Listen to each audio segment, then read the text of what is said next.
بسم الله الرحمن الرحيم. الحمد لله والصلاة والسلام على سيدنا محمد وعلى آله وصحبه أجمعين، وبعد، فهذا تدبر الجزء الثالث من أجزاء القرآن الكريم. أبدأ في هذا الجزء بفائدة، وهي أن تقسيم القرآن إلى أجزاء هو تقسيم من أجل التسهيل على القارئ والحافظ، ولكن هناك ترابط بين هذه الأجزاء. فهنا مثلا في الجزء الثالث: تلك الرسل فضلنا بعضهم على بعض، فهو تعليق على قصة طالوت وجالوت التي كانت في آخر الجزء السابق، وفيها بيان أن الرسل على درجات. فداود عليه الصلاة والسلام هو رسول، وكان مقاتلا في جيش جالوت، مع أن جالوت رجل صالح وليس بنبي. والله فضل الناس بعضهم على بعض، وجعل لكل إنسان منهم مزية فضله بها على غيره. ثم تأتي الآية بعد ذلك: يا أيها الذين آمنوا أنفقوا مما رزقناكم، لتكون مقدمة لموضوع سيشغل حيزا واسعا في هذا الجزء الثالث والأخير من سورة البقرة. ثم تأتي بعد ذلك آية الكرسي، وهي أعظم آية في كتاب الله عز وجل، ففيها توحيد الله سبحانه، وفيها ذكر رحمته، وفيها ذكر صفاته عز وجل، وفيها وصف مخلوق عظيم من مخلوقات الله سبحانه وتعالى، وهو الكرسي. وسع كرسيه السماوات والأرض، والله عز وجل مع ذلك لا يعجز، وهو القادر على كل شيء، لا يعجز عن حفظ السماوات والأرض والكرسي والعرش. ثم تأتي الآية بعدها: لا إكراه في الدين، فالدين لا بد وأن يعتنقه الإنسان عن قناعة عقلية وقلبية، لتذكرنا هذه الآية بآيات وصف المنافقين الذين أظهروا الإيمان وأبطنوا الكفر، فهذا إيمان لا يرضى الله عز وجل به. ثم يقول الله سبحانه وتعالى: الله ولي الذين آمنوا وهو متوليهم وهو المؤيد لهم وهو الناصر لهم. الله ولي الذين آمنوا يخرجهم من الظلمات إلى النور، لتكون تمهيدا لقصة إبراهيم عليه الصلاة والسلام مع الملك الظالم الذي أراد أن يناظر سيدنا إبراهيم عليه الصلاة والسلام، فنصر الله عبده إبراهيم عليه الصلاة والسلام بالحجة الواضحة، فبهت الذي كفر والله لا يهدي القوم الظالمين. ثم تأتي الآيات بعد ذلك مرة أخرى إلى قصة إبراهيم عليه الصلاة والسلام عندما أراد أن يطمئن قلبه بالإيمان: رب أرني كيف تحيي الموتى، قال أولم تؤمن، قال بلى ولكن ليطمئن قلبي. في آية وقصة عظيمة من قصص اطمئنان القلب بالإيمان. فإبراهيم الذي هو أبو الأنبياء وأبو العرب وأبو اليهود، رجل آمن بالله فرسخ الإيمان في قلبه عندما آمن عن قناعة قلبية وعقلية. ثم تنتقل الآيات بعد ذلك إلى موضوع آخر، وهو موضوع النفقة الذي قدمنا له في بداية هذا الجزء: مثل الذين ينفقون أموالهم في سبيل الله كمثل حبة أنبتت 7 سنابل، لتذكر لنا الآيات فضل النفقة وفضل المتصدقين، وتذكر لنا عيوب بعض المتصدقين من أهل النفاق ومن غيرهم الذين يبطلون صدقاتهم بالمن والأذى، وينفقون أموالهم رئاء الناس، يبتغون بذلك مدح الناس وإطراءهم، ولا يبتغون بذلك وجه الله عز وجل. فأمثال هذه الصدقات لا تغني عن صاحبها شيئا.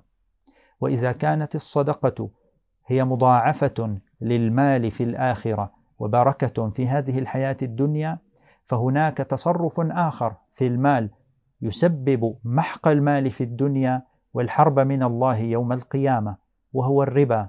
الذين يأكلون الربا لا يقومون إلا كما يقوم الذي يتخبطه الشيطان من المس. يمحق الله الربا ويربي الصدقات، يعني يضاعفها وينميها لصاحبها.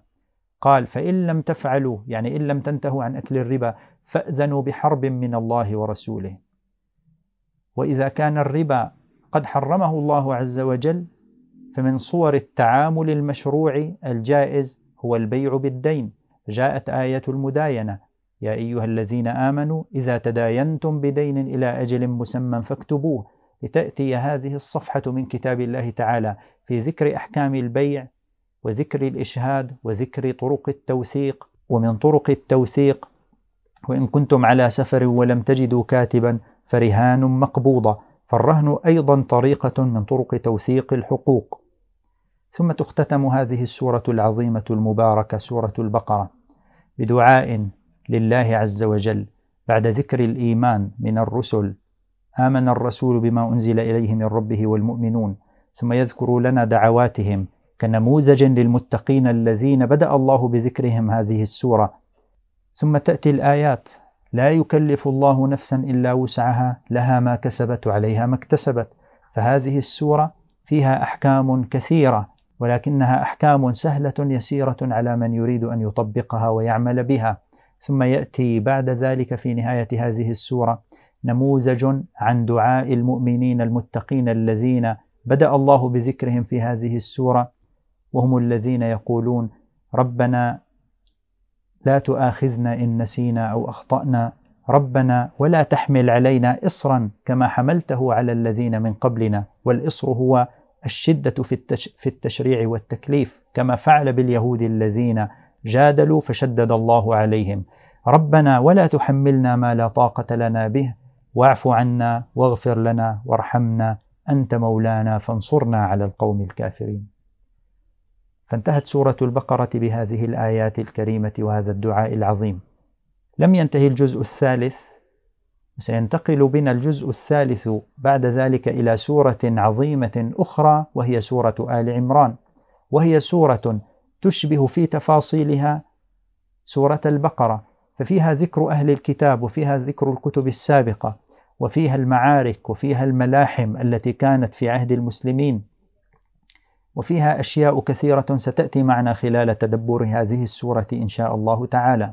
فبدأها الله عز وجل بذكر التوحيد: الله لا إله إلا هو الحي القيوم، وهي جزء مر معنا من آية الكرسي. بعدها ذكر الهدى في الكتب السابقة: أنزل الفرقان، أنزل التوراة والإنجيل. ثم ذكر بأن هذا الكتاب وهو القرآن الكريم فيه آيات محكمات هن أم الكتاب، لا خلاف في تفسيرها وتأويلها، وهي واضحة يعرفها كل قارئ ومسلم. وفيها آيات مشتبهات متشابهات ربما يغيب فهمها عن بعض الناس، ولكنها أيضا من عند الله عز وجل، فإذا لم يفهم المسلم فإنه يؤمن بها ويقول: الله أعلم بمراده، ويدعو الله عز وجل فيقول: ربنا لا تزغ قلوبنا بعد إذ هديتنا وهب لنا من لدنك رحمة إنك أنت الوهاب. هذه كانت مقدمة سورة آل عمران، لتنتقل إلى الموضوع الأساسي في هذه السورة: إن الذين كفروا لن تغني عنهم أموالهم ولا أولادهم من الله شيئا، قل للذين كفروا ستغلبون وتحشرون إلى جهنم وبئس المهاد، قد كان لكم آية في فئتين التقتا. فهي مقدمة لقصة 3 غزوات ذكرت في هذه السورة، وهي غزوة بدر وما ذكر وما حصل فيها من النصر العظيم، وغزوة أحد وما حصل فيها من الانكسار الكبير، ثم غزوة حمراء الأسد التي من الله فيها على المؤمنين عندما هيأ لهم ووفقهم لأن يستجيبوا لله ورسوله من بعد ما أصابهم القرح، كما سيأتي معنا إن شاء الله في خلال هذه السورة أيضا. ولم تغفل هذه السورة أحوال بني إسرائيل واليهود، ولكنها أضافت أيضا نبيا آخر من أنبياء بني إسرائيل، وهو عيسى عليه الصلاة والسلام، في مجموع متألق جميل من أسرة مؤمنة، وهي أسرة آل عمران، التي سميت هذه السورة باسمها: إن الله اصطفى آدم ونوحا وآل إبراهيم وآل عمران على العالمين ذرية بعضها من بعض والله سميع عليم. فمن كان من أولئك الآباء المؤمنين المتقين فينبغي عليه أن يكون مؤمنا متقيا يسير على نهجهم وعلى دربهم، وهم الذين كانوا يتمسكون بدين الإسلام: إن الدين عند الله الإسلام، ومن يبتغي غير الإسلام دينا فلن يقبل منه. وهذه كلها رسائل لليهود والنصارى الذين زاغ كثير منهم وضل عن صراط الله وعن اتباع هذا النبي الكريم. وفي قصة آل عمران ذكر الله عز وجل قصة زكريا ويحيى عليهما الصلاة والسلام، وذكر قصة مريم وكيف أنجبت سيدنا عيسى عليه الصلاة والسلام من غير أب، وكيف جادلت وكيف صبرت على اتهام بني إسرائيل لها، وكيف أن الله اصطفى عيسى كما اصطفى آدم عليه الصلاة والسلام من قبل. إن مثل عيسى عند الله كمثل آدم خلقه من تراب ثم قال له كن فيكون. ويأتي التعليق بعد ذلك: قل يا أهل الكتاب تعالوا إلى كلمة سواء بيننا وبينكم ألا نعبد إلا الله ولا نشرك به شيئا ولا يتخذ بعضنا بعضا أربابا من دون الله. والكلمة السواء هي دين الإسلام.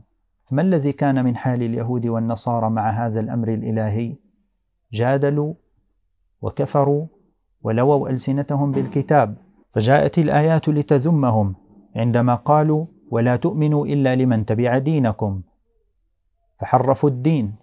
ثم جاءت آيات أخرى لتذمهم عندما تلاعبوا بالمال وقالوا ليس عليكم في الأميين سبيل، يعني خذوا من أموال الأميين وهم العرب ما تشاءون واسرقوا منهم ما تشاءون فكل ذلك حلال لكم.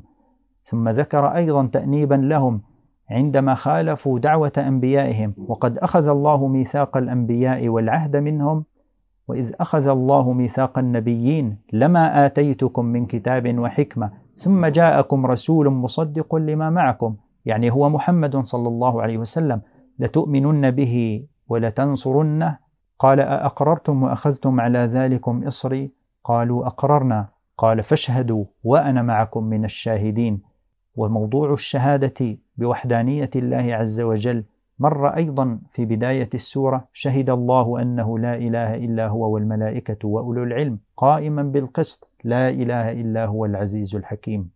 ثم يختتم هذا الجزء بذكر أحوال هؤلاء الكافرين يوم القيامة: إن الذين كفروا وماتوا وهم كفار فلن يقبل من أحدهم ملء الأرض ذهبا ولو افتدى به. نعوذ بالله من حال أهل الكفر والنفاق، ونسأل الله سبحانه وتعالى أن يجعلنا من المهتدين المتقين، والحمد لله رب العالمين.